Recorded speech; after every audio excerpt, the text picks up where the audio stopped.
Hello everyone, this is Kevin Bryant, aka Narlyteeth of Magic and Mirrors, and welcome to a brand new episode of Video Update.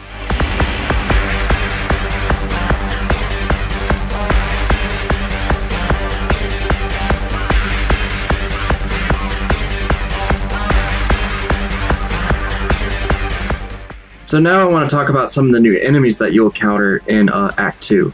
So this is one of the mini bosses that you'll see, which is basically an elite version of the Charger classes that you encounter in Act 1.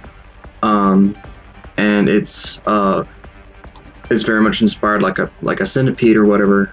We definitely love the light cycle mechanics of some of the enemies where they leave like a deadly trail. But this enemy is basically like a tanked version of that, where it can take a lot more damage, and also like its body is kind of like a really big obstacle course for you, but it's also an incredibly aggressive enemy. So this enemy will be a great challenge for the player to try to take down.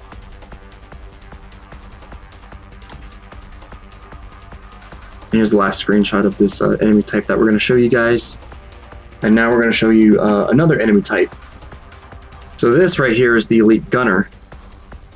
This enemy type is another mini boss variant, but this enemy type is much more focused on using powerful cannons and a lot more of like range projectile based attacks. But it also has like these really large shields for gun arms, and it also has like a really large shield on its head. And sometimes when it's in a defensive mode, it'll kind of like close up like this. It'll put its arm shields together and its head in, and then it'll just kind of be like a battering ram at that point. But again, like this is another enemy that has a kind of changes its shape to be able to fight in various scenarios where it can be kind of more like an offensive mode and a defensive mode. So we believe that these kind of behaviors will help keep the player on their toes. So as I mentioned before, we are going to have swimming in this game, and you'll be able to kind of move your tail like a shark or whatever when you move through the water. A little bit inspired by like the xenomorphs from Alien Resurrection. We kind of wanted the player to kind of move like that.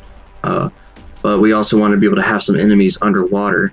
While we did mention that we have a combat with the water system, we during prototype testing, we really like the idea that many of the enemies you fight on the surface don't go inside the water, but instead they float above it, almost like those water bugs that you see in like ponds and stuff like that.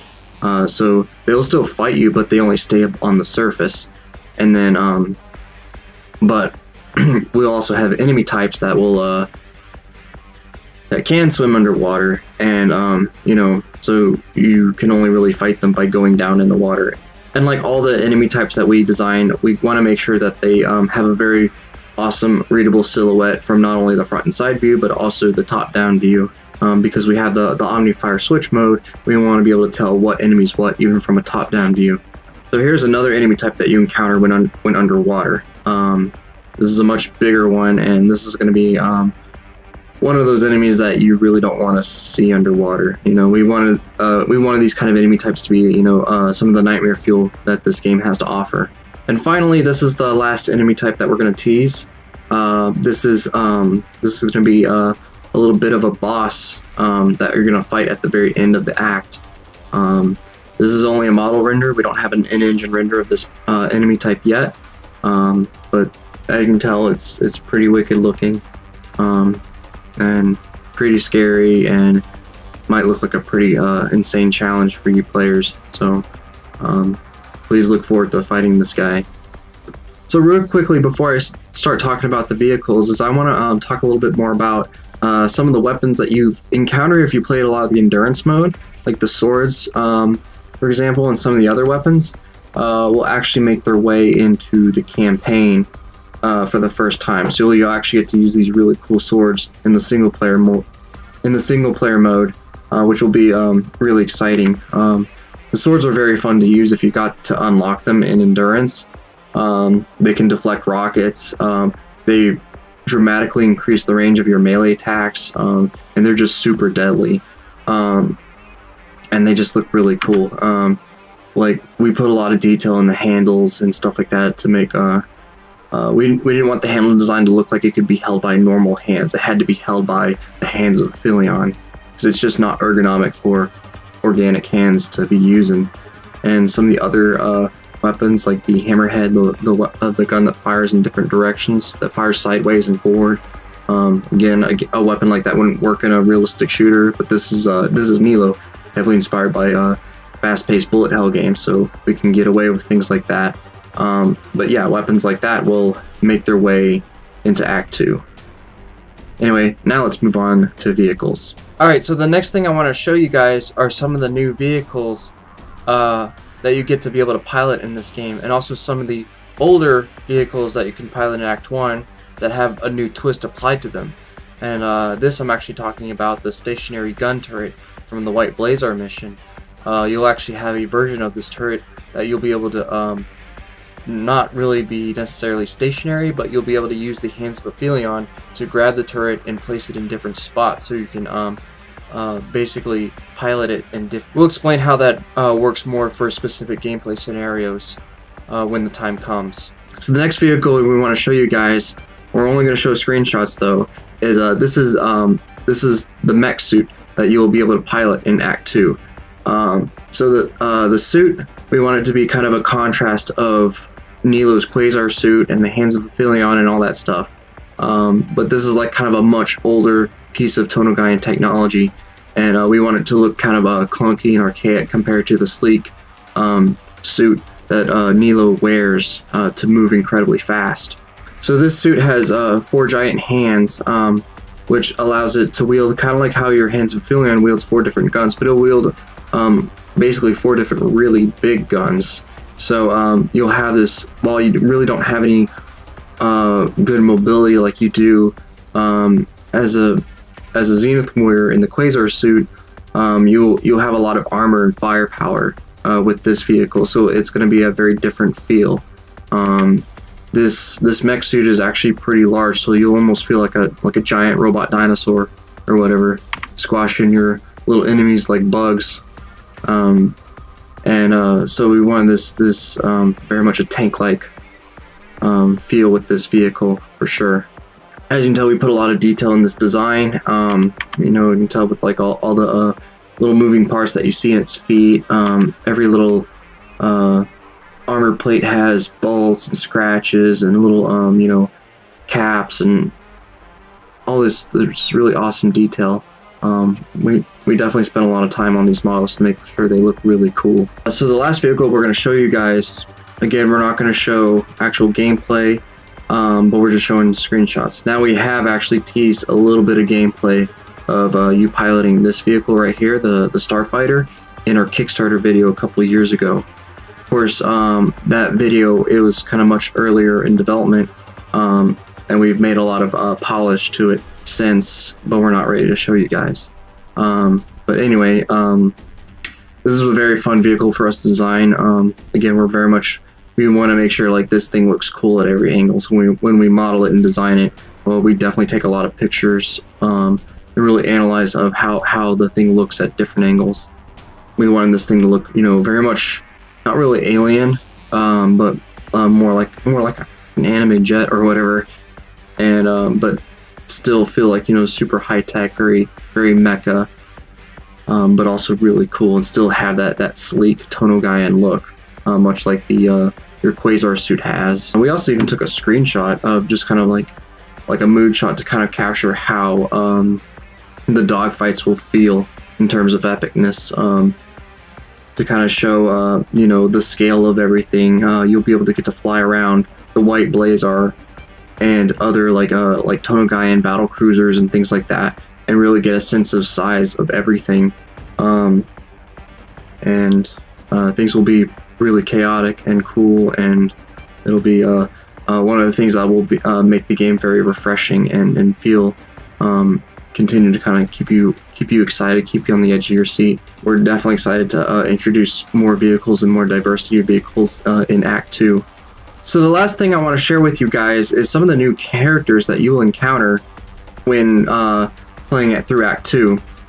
So you'll actually get to meet some of the surviving indigenous people of the planet Plemniba for the first time. And you'll kind of get to see what their culture's like. You can kind of see, like, you know, how are they still alive? And why are they still alive? And things like that. And you'll kind of get to know more about these people. This was an early design sculpt of the character, and it really hasn't changed much since. And as you can tell, this is the torso, front and back. And this is another a bust of another Plemniba character that you'll encounter.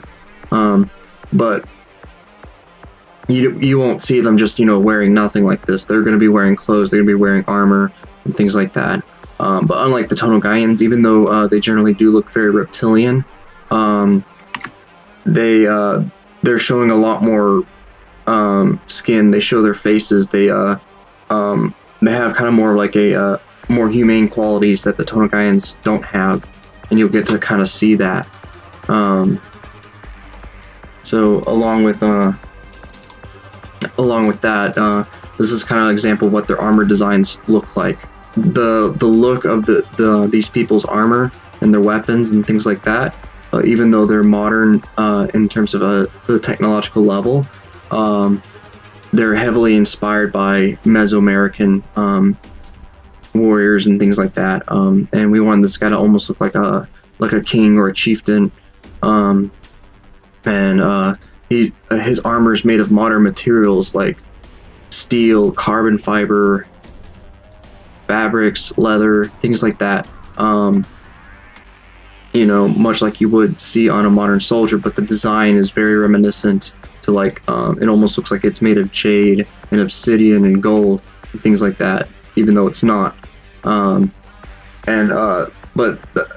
we wanted, you know, basically modern materials, modern technology, but has kind of like a traditional, like medieval times or specifically Mesoamerican style look.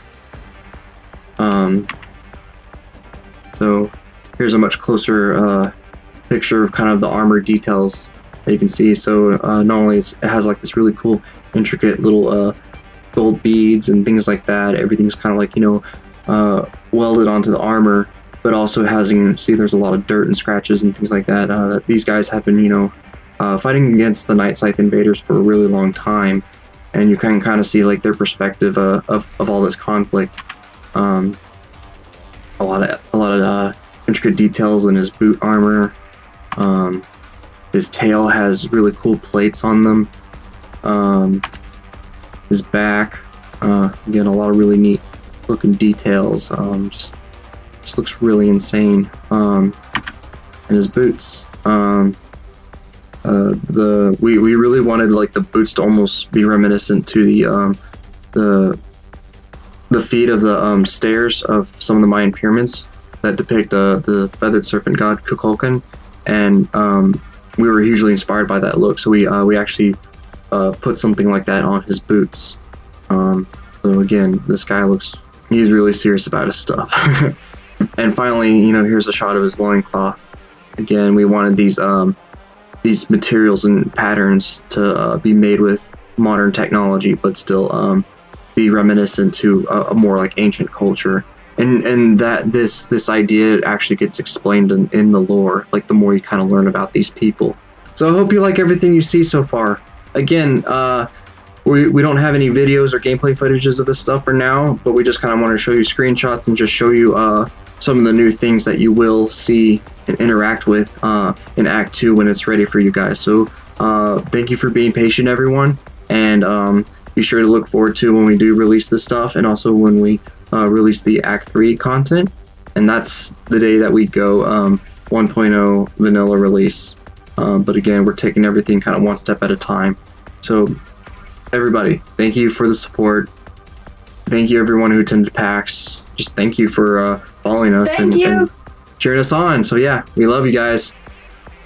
Peace. The Nightsithe have no honor. All they have is gluttony and greed. We, however, do have honor. So fight with honor. fight for tomorrow, and fight for the chance to fix our mistake. We will find the hive, and we will crush it!